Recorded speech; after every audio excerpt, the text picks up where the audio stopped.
7-ші түн. Ей ұлы бақытты патшам, деді Шахризада. Балықшы, сен мені өлтіруді ойладың. Мен сені суға тастап, дүние біткенше қалатын етемін депті Диюға. Оны естіп Дию зар қағып жылай бастады. Мен, деді Дию, өзімнен өткен қателікті мойныма алайын. Саған таусылмайтын бір дүние тауып берейін. Сен маған соншалық рақымсыз қарап, азапқа қайта түсірме. Ғаманның ғаткеге істеген істіндей болмасын, деді. Оның қандай әңгіме еді, сөйлеші, тыңдап көрейін, деді ерікті қолына алған шал. Сөйлейін, балықшы, мені босатып далаға шығарыңыз, деді жалынышты дауыспен Дию. Шал, олай болса әңгімен құрсын, тіпті саған сенуді қойдым.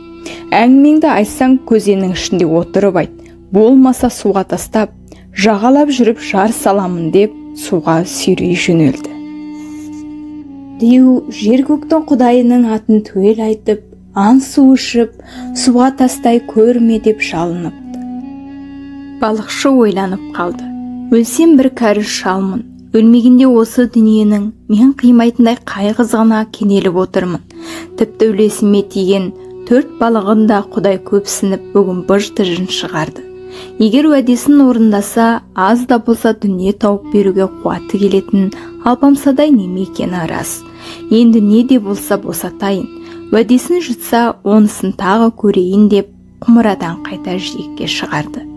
Дию босанып алған соң құмыраны бір теуіп, дал-дұлын шығарып, суға атты да, шалды ертіп бір даланы беттеп кете барыпты. Жүре-жүре үлкен тауға жетіп, тас төбесіндегі үй аумағындай қара суға тоқтаған.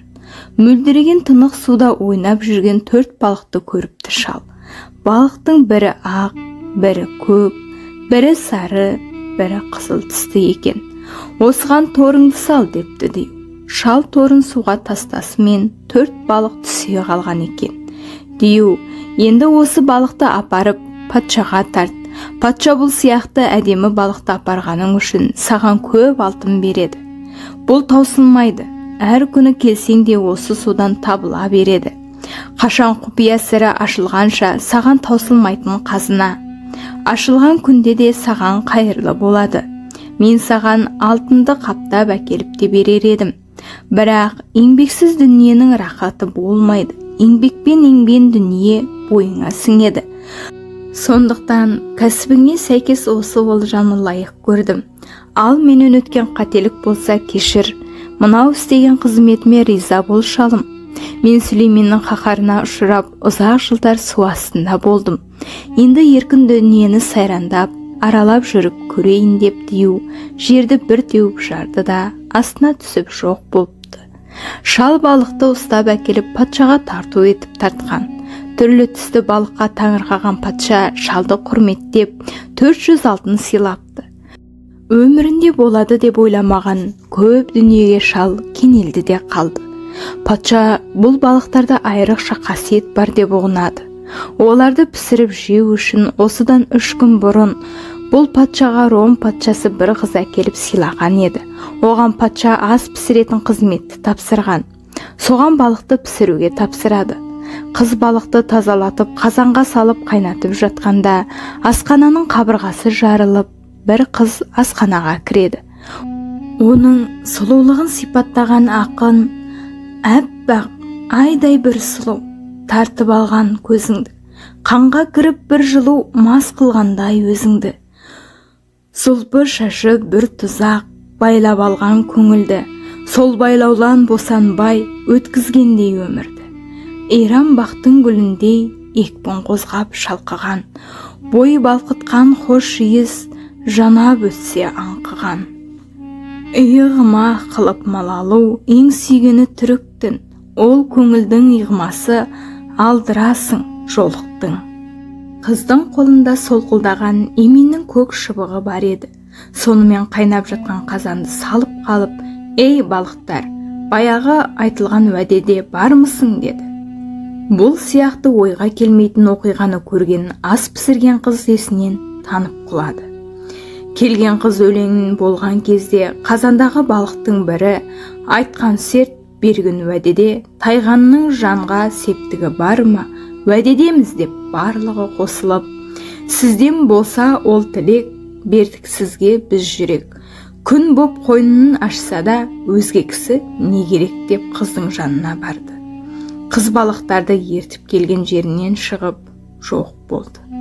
Айырылып қалған үйдің іргесі бұрынғысындай бітіп, бүтін үй бола қалды. Бірнеше минут өткен соң талып қалған қыз есін жинады. Қара су сақырлап қайнап жатыр. Тоғайлы жердің тұманындай үй ішін бу басып кетіпті. Аң-таң болып біраз отырып, орнынан тұрып қыз қазанның қақпағын көтерді. 4 балықтың бірі де қалмапты. Түгелімен қыздың артынан шұбырған бойымен шығып кеткен. Ромнан келген қыздың алғашқы пісірген асы осы еді. Салған жерден патшаның қастерлеп алған балығын қашырып алғаннан алады ол. Бұл да болса, мен сияқты қолдан қолға қолжаулық болып жүрген сорлыға тап болған бақсыздық тағы, деді ол. Өз маңдайын өз ұрып. Олай ойламай қайтеді, сырын алмаған жат кісі. Құлқыны жаман қу екен, ділдаға тең тартып алған балығымды өзі жеп қойды деп жазалауы да мүмкін.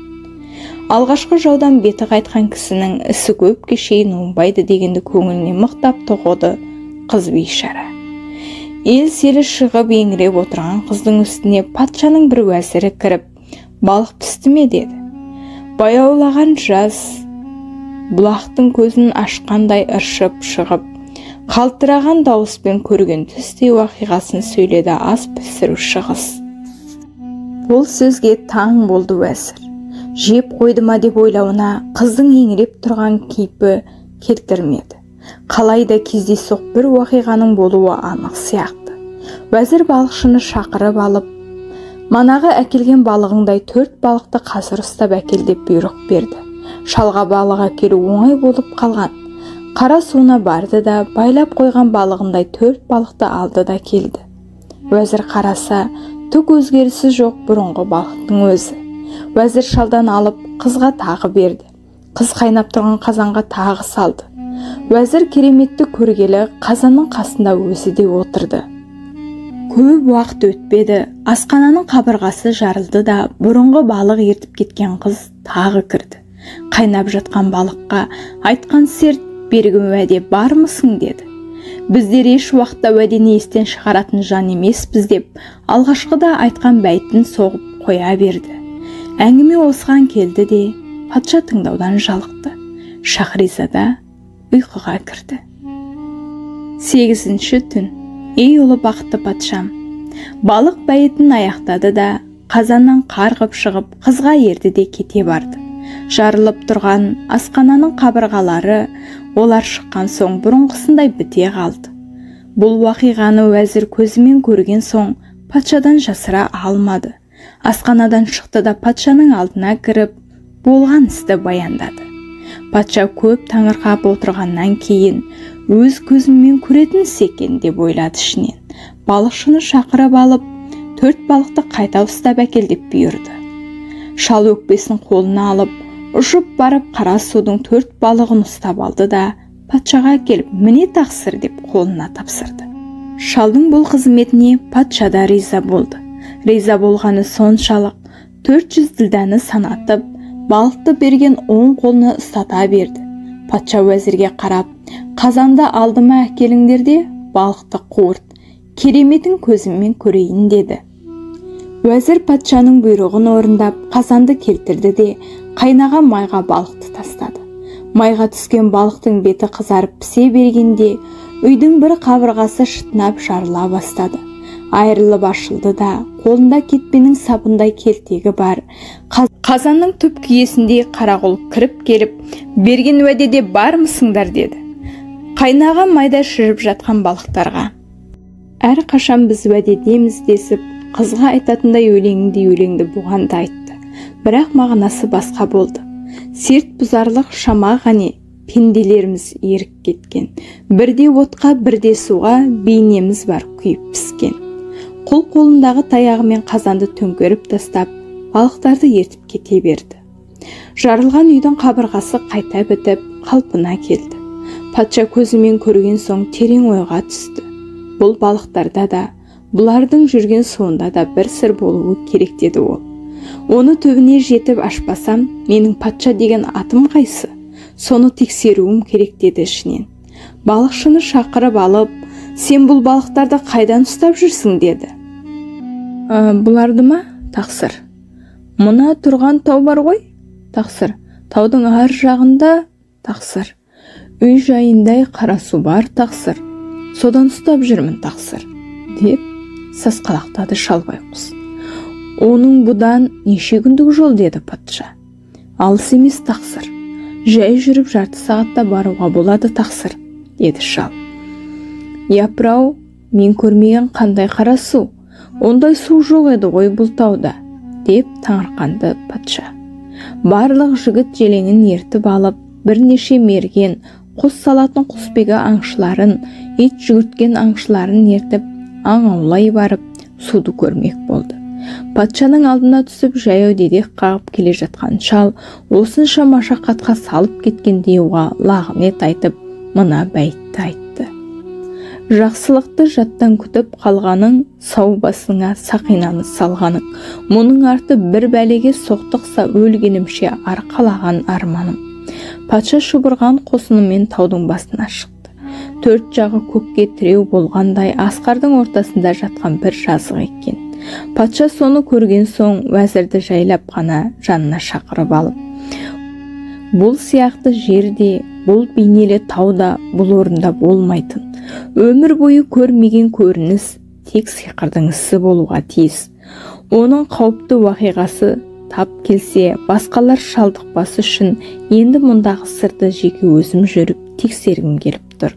Сен мына кісілерге бас болып осы арада қала тұр деді. Уәзір кісілерді алып қалды да, қара суға патша жеке барып, ішінде ойнап жүрген балықты тамаша етіп қарады. Патша су мен балықтан ешбір сырдың түйінін шеше алмады. Күн батып қараңғы түсті. Қайтып кісілерін іздеп, оларды да орнынан таба алмады. Тіпті жердің бейнесі өзгеріп, қайдан келіп қайда тұрғаны белгісіз болды. Қайтадан қара суды тауып алып, қылышын қолына ұстап, жазықты аралап жүре берді. Бір кезде қарайған бір нәрсе көрінді. Патша қуанып жанына жақындаса, болаттан екі жақты есігі бар бір ордаға кез болды. Оның барлық қабырғаларын мәрмәр тасынан қалапты. Есіктің бірі ашық, бірі жабық тұр екен. Ашық тұрған есіктен кіріп, іштегі бір есікті қақты. Ешбір жанның дыбысы жоқ. Ол 3-ке шейін қақты. Бірақ дыбыс берген жан болмады. 4-ші рет есікті тарсылдатып тағы ұрды да, есікті ашып тұрып, мұнда адам баласы бар ма? Мен бір жолаушы қонақпын. Бар болсаң мұнда келіп тіл қат, деп айғай салды. Ешбір дыбыс тағы болған жоқ. Бұл бір иесіз қалған орында екен деді патша. Сөйтіп патша отыратын бөлмесіне қарай кіре берді. Бірақ онда да ешбір жаннан дерек жоқ. Мұнда адамның өзі болмаса да, адам отыратындай кілем көрпе шәйулі. Бір хауыздың 4 бұрышына 4 жолбарысты қызыл алтыннан жасап қойыпты. Олардың ашылған аузынан лағыл гауһар төгіліп тұр. Патша бұл сияқты жерде бір жанның болмауына өте таңырқады. Түн пердесі көтеріліп, таң нұры сарғая бастады. Таң сәулесімен сарайдың ішін аралап, демалып отырды. Бұл жерде бір адам баласына кездессем, балық пен судың жайын білсем, мақсатым орындалған болар еді-ау деп отырған жерінде қиялданды. Бір кезде зарлаған бір дауыс құлағына сап ете қалды. Құтылатын бәледен бақытты күн бар ма еді? Не бір жерден, не көктен болар ма жанның жәрдемі? Сондай бір жан кез келіп, жанап өтсе қасымнан, селдей төгіп сөйлесем өткен істі басымнан. Сонда әрі жан беріп, не шат болып күлейін, түтеп тұрған іштегі зарымды айтып берейін, дейді ол зарлаған жан. Патша дауысты естіген соң жайлап орнынан тұрды да, дауыс шыққан жерге келді. Ашылмаған театрдың сахнасындай тартулы тұрған пердені көрді. Пердені ашып жібергенде, мола басына орнатқан тастай қақайып отырған бір адамды көзі шалды. Оның суреті Қыр мұрынды ақ құба, ұзын кірпік қара көз, екі кісі мінгенде екі иығы екі кез, екі беті қызарып нұрланады күндейін, қаны қашқан бозарып солғын тартқан гүлдейін. Қозғалмайды орнынан отыр солай бір жігіт, зарланады жас ағып, күтеді екен не үміт. Патша жігітті көрген соң бір түрлі қуаныш қаны бетіне жүгіргендей болды. Жігітті қайғы бұлты басып, жанған оттың орнындай сүйкімсіз сұрғылты ғана бетінде қалғандай. Иінеген шаншым еті жоқ, тек бір отырған тірі аруақ сияқты. «Ассалаумағалейкум», деді патша, отырған жігітке айрықша бір жақындық дауыспен. «Уағалейкум ассалам, мейірімді мейман. Орнынан тұрмады деп айып ете көрме. Мен бір қайғы бұлты төбесіне шөккен жанмын», деді жігіт. Патша өзі жерік болған 4 балықтың сырын сұрауға асықты. «Ей дос, ордаңыздың жанында қара суда жүрген 4 балық, қорған тәрізді қоршалған 4 тау, осы өзің отырған орда. Өзіңнің бұл отырысын қалай, неге зарланасың? Маған осы жағдайды толық түсінік бер», деді. Жігіт оны естіп, қамығып, көзінің жасын сықты. Алдында жабулы тұрған пердені сырып тастады да, кіндігінен төмен қарай қара тас болып жерге шөккен денесін көрсетті. Оның адам суретінде отырған денесі тек кіндігінен жоғарғы жері еді. Көзінің жасын құрғатып алып, жігіт әңгімеге кірісті. Шалатас жігіттің әңгімесі. Бұл су, бұл балықтардың толып жатқан әңгімесі бар досым, деді шалатас жігіт. Махмұд деген менің әкем осы қаланың патшасы болушы еді. Асот деген осы мемлекет, сол әкемнің үкімін жүргізген сахарасы еді. Осында әкем 70 жыл ел иесі болды. Ажалы жеткенде өлді. Оның орнына ата мұрасымен мен патша болдым. Немере бір туысқанымның бойжеткен қызына үйлендім. Ол мені сонша жақсы көруші еді.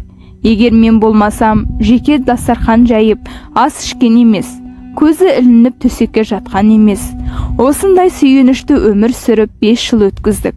Бір күні әйелім кешкі ішетін асын әзірлеп қоюды ашшыларға тапсырды да, өзі моншаға түсем деп шығып кетті. Мен тақ үстінде төсек салдырып, бетімді қыздарға желпітіп ұйқыға жаттым. Әр уақытта ұйықтағанда істейтін әдетім солай еді. Екі қыз бірі аяғымда отырып, бірі басымда отырып, желпіп ұйықтатып, ежелгі әдетін істеді. Мен көп уақыт ұйқы келмей, көзімді жұмып, ұйықтаған адамдай болып жата бердім.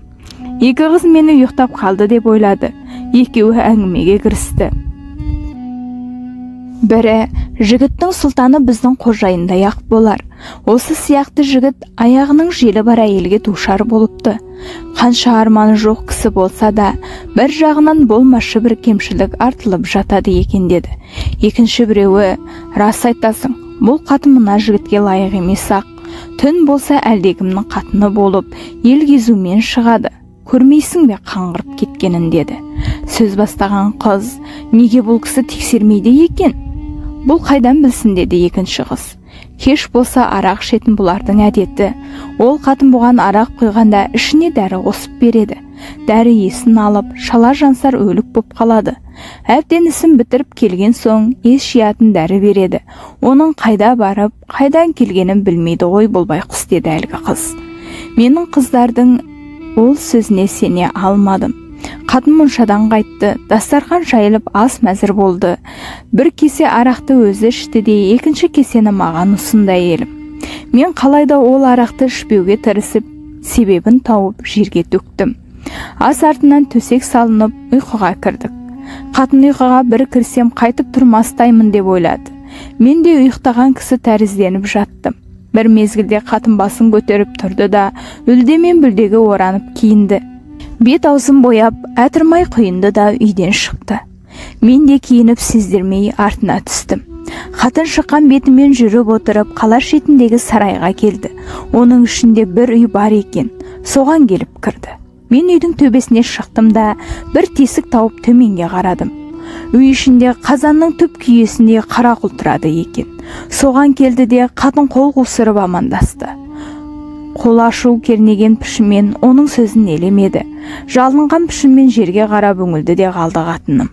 бір кезде құлбасын көтеріп қатынға қарап: «Құры, көзіме көрінбей, сен болмасаң тағы бір жәлепті тапқан болар едім».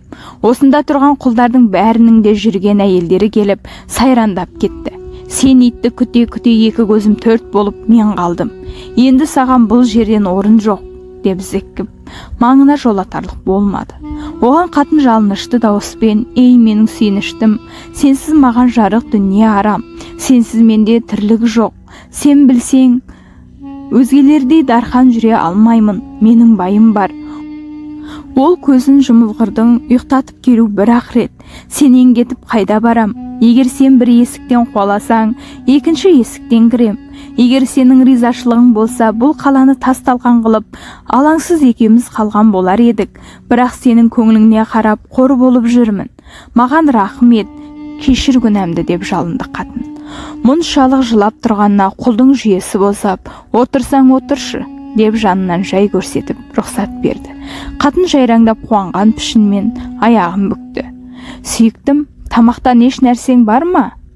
Ол қараң батқырмен бірге ішкен тамақ у тәрізді. «Ас ішкендей болмаймын», деді қатын. Қолмасаттанып, ар жағында қыш кеседе пісірілген тышқанның еті мен ішкен арақтың сарқыны тұр, деді. Қатын сыпырып сиырып ішіп жеп үстіндегі киімін шешті. Төселген бұйраның үстіне жатып құрым киізді жамылды да құлды құшақтап ұйқыға кірді. Мен төбеден түстім де қылышты жалаң етіп үйге кірдім. Құшақтасып жатқан екеуінің басын бірден кескендей қылып шаптым. Тарс еткен қылыштың дыбысы шықты, есіктен шығып кете бердім. Әңгіме осы араға жеткенде Шахризада тоқтатты, үзіндісі ертеңге қалды.